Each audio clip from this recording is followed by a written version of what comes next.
This is 219 News Now, brought to you by Strachan Van Til, making lives easier for 95 years. I'm Andrew Garcia, and this is your 219 News Now. Police say a 33-year-old Michigan City man fired a gun during a fight at a home on the city's north side, and the bullet struck a person who just happened to be walking outside nearby. Jordan Johnson is charged with criminal recklessness, shooting a firearm into a building or place where people are likely to gather, records show. Michigan City Police said they were called out around 5:30 p.m. Thursday in the 800 block of Buffalo Street. The victim reportedly told police he was walking home through an alley in the area when he heard a gunshot and then had pain in his left ankle, according to a charging document. The Board of School Trustees voted on Monday night to pursue a renewal of Crown Point Community School Corporation's operating referendum first approved by voters in 2011. If approved by voters on May 6th, the rate of additional property tax levy will be at just over 18 cents per $100 of assessed value for 8 years starting in 2026, down from the current rate of 21 cents. The school city of Hobart will also seek a renewal of its operating referendum on May 6th. The school board voted last month to seek a renewal of the referendum first approved by voters in 2017, where nearly 70% of voters backed the measure.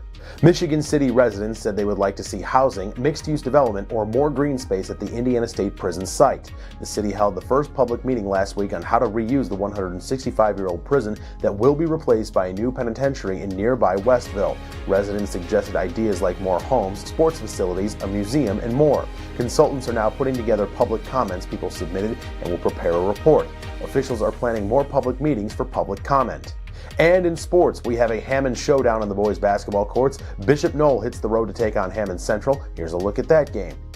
Hammond Central is looking to put together back-to-back wins. Bishop Noll, meanwhile, goes for a third straight victory. We'll start late in the first. The Wolves get defensive. Neem Pete comes up with the loose ball and fires up court to Gregory Dotson. The senior finishes off the lay-in. Hammond Central by 2. Noll answers right back, though. Moments later, Khalil Johnson finds Isaiah Manley in the corner. The senior lets the triple fly. Down the hatch it goes. BNI leads by 1 after a quarter. Wolves not worried, though. Marcus Browder sets the washing machine settings to spin cycle. The senior opens the second quarter, scoring for Hammond. Later, the home team continues to be aggressive. Silent Pointer gives it up to Dotson, who takes his time, attacks the cup, and gets the nice finish off the window. Wolves by 2 again. Noll continues to hang around, though. Maddox Lorenza gets it to Mitch Daniels. The sophomore starts to work his way in and gets the runner to rattle home. The seesaw affair continues, but in the end, it is the Wolves who go home happy. Isaiah Whitehead drops one off to a cutting Browder for the reverse layup. Hammond Central wins 70-64.